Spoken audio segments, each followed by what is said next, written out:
Welcome to this build log and review of my new Corsair Obsidian 250D Mini-ITX rig. I'd like to start off with a great thanks to Jacob Freeman and EVGA for helping to support this build in the WSGF. They provided both the EVGA Z170 Stinger Mini-ITX motherboard and the SuperNOVA 1050GS power supply. Thanks again for your support and patience, it's greatly appreciated. For a couple of years, my gaming rig has comprised of an AMD FX 9590 and a Radeon R9 295X2. This has been housed in a Cooler Master HAF XB Evo. Overall, the rig performed well, but I'd grown weary of the heat and noise it produced. For this build, my goals were move to a cooler, quieter platform that would make gaming more enjoyable, reduce the physical footprint of the rig. I'd been keeping my PC on my desk to make it more accessible, so I wanted to reduce the amount of space the new PC takes up. Have a smoother, more consistent gameplay experience. Multi-GPU rigs can be great, but they can present problems with either bad GPU scaling or microstutter. Not overbuild or overbuy. Too many times I've selected components with ideas for what I might do someday. For this build log, we'll go through each major component and discuss my decision process for choosing that component, the installation experience, and its performance. For the case, I chose the Corsair Obsidian 250D Mini-ITX. Despite its small size, it supports a number of enthusiast features, such as support for full-size GPUs and ATX power supplies, and support for 240mm closed-loop radiators.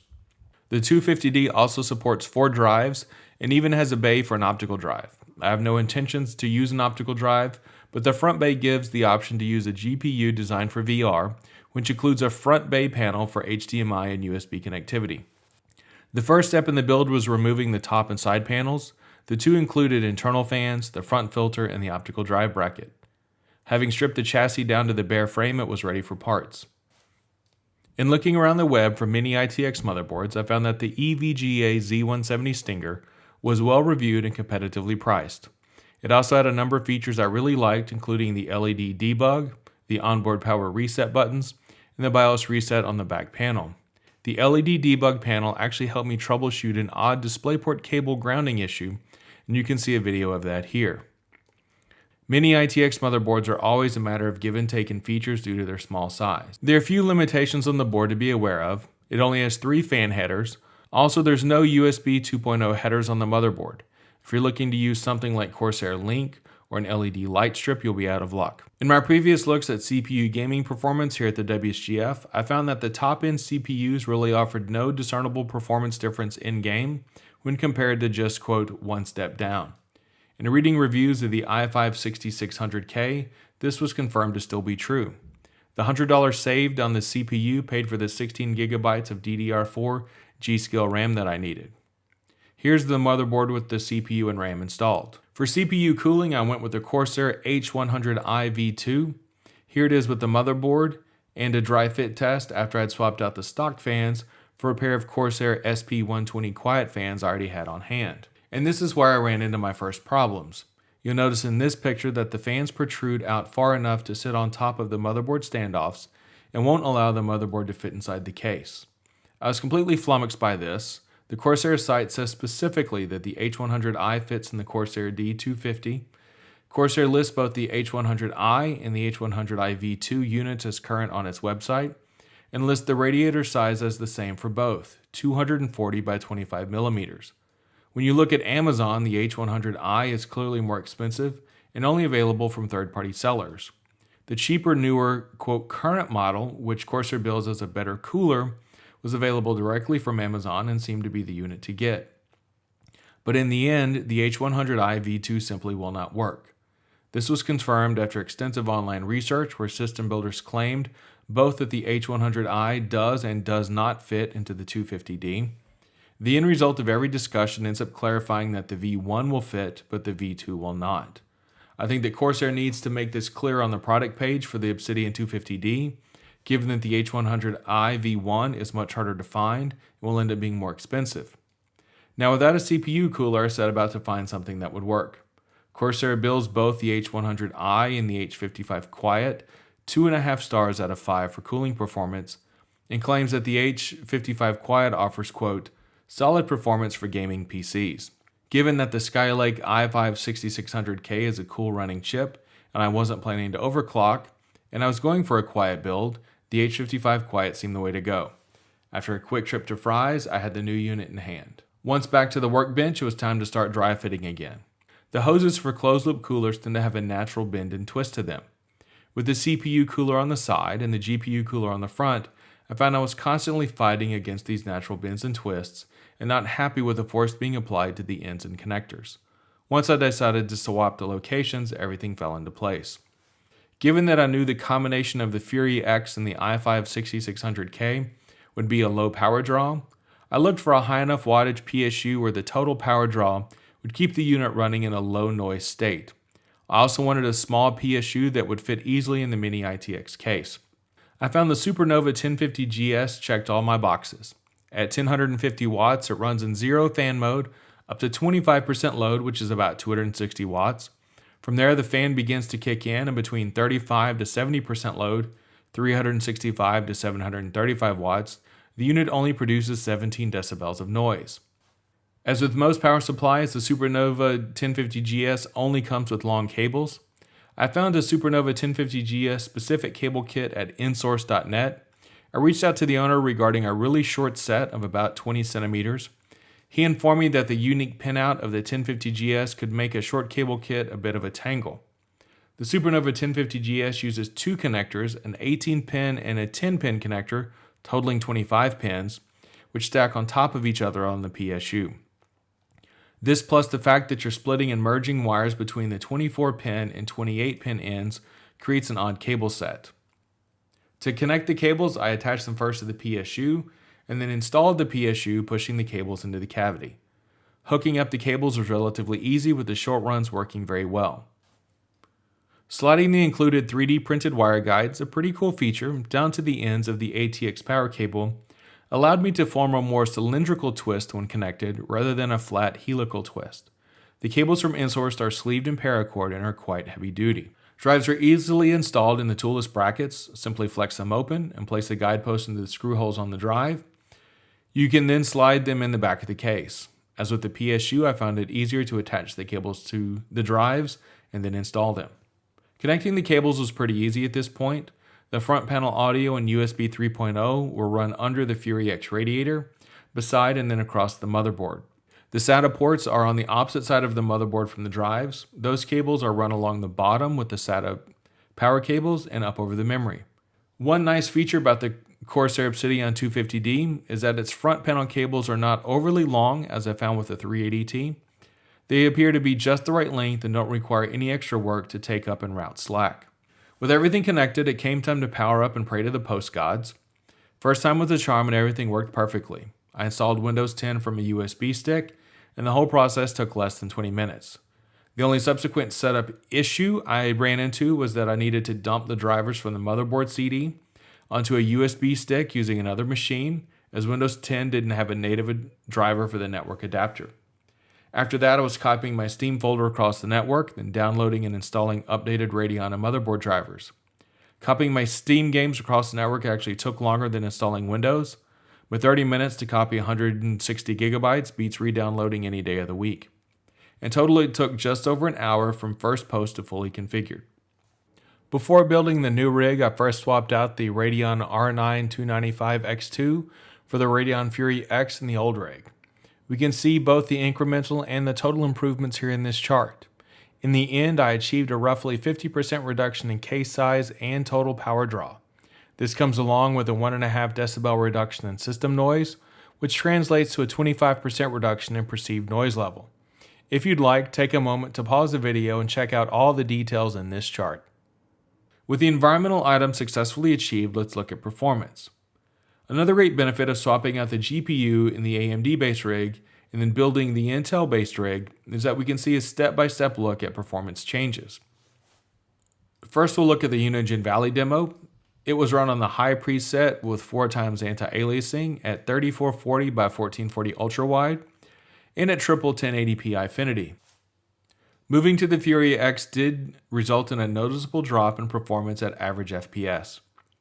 In 140p Ultrawide, the benchmark lost 9 frames per second, going from 59 FPS to 50 FPS. Minimum FPS dropped just 2 frames per second. Eyefinity saw similar performance hits. Maximum FPS on this test really doesn't mean much, as it's measured during a fade from black, so we'll drop that out of the graph at this point. Moving to the Intel i5-6600K, added back those 2 frames per second at the minimum, and added back about 2 frames on the average.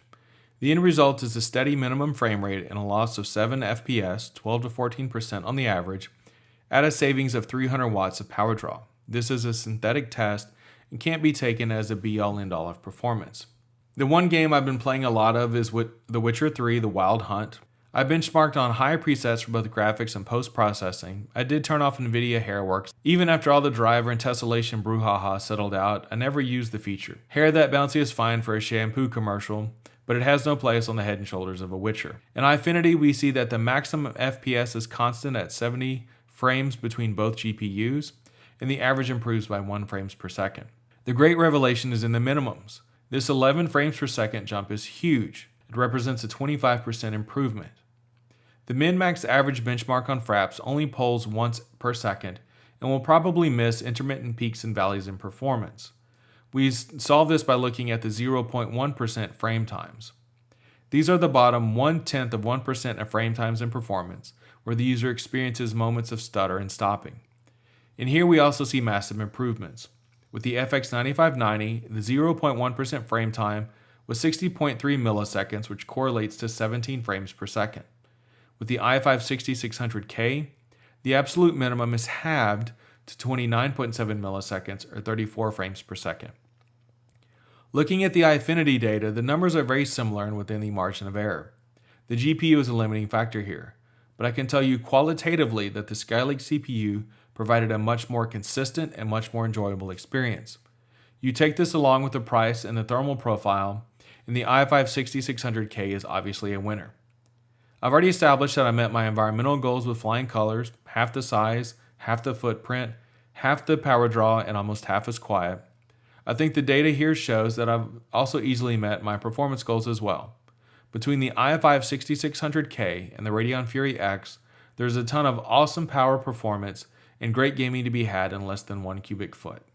After completing the build in early June, which I live tweeted with the hashtag #LiveBuild, I was so happy with the end result that I couldn't help but spend the next month and more finishing the main quest and storyline in The Witcher 3.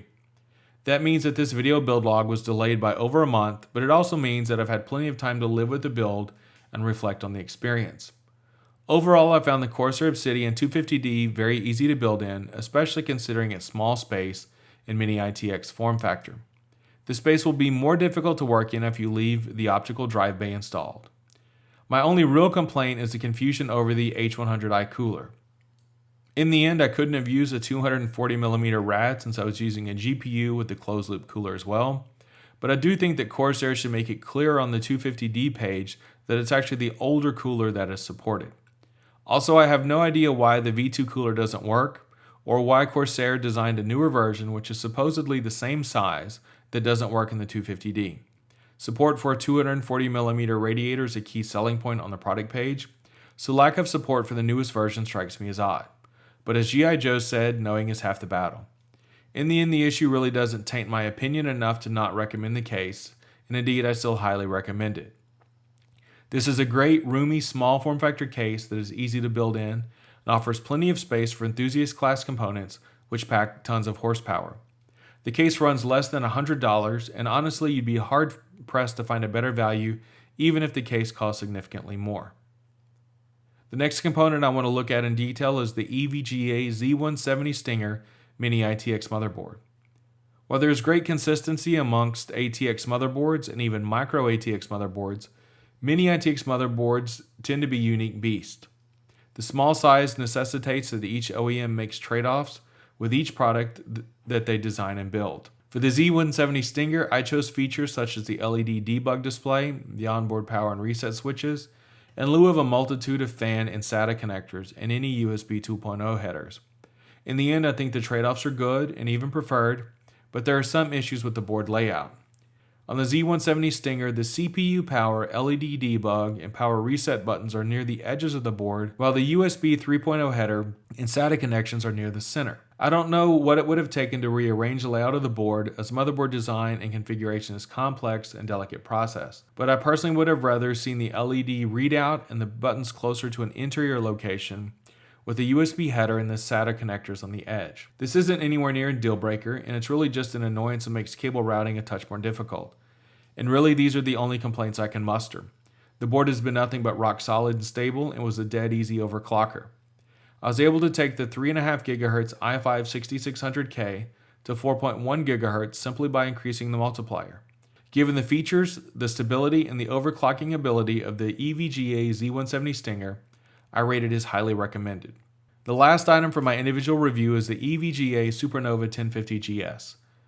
This 1050 watt power supply is designed for quiet operation, and indeed the EVGA marketing materials lead with, quote, "Silence is golden." EVGA rates the 1050GS as better within their good, better, best tiers. It delivers up to 87 amps on a single 12-volt rail and offers gold level efficiency and is fully modular. Up through 260 watts draw, the unit is completely silent, and through almost 750 watts, it will produce just 17 decibels of noise. Considering that the i5 6600K and the Fury X only pull 330 watts, the SuperNOVA 1050 could conceivably run an Intel i7 6950X and a pair of GTX 1080s, total TDP of 550 watts, all while staying under 17 decibels. All this in the unit retails for only $150. An amazing value here and highly recommended. Hopefully you've enjoyed this build log and review of the Corsair Obsidian 250D and EVGA Z170 Stinger. We look forward to your feedback in the comments.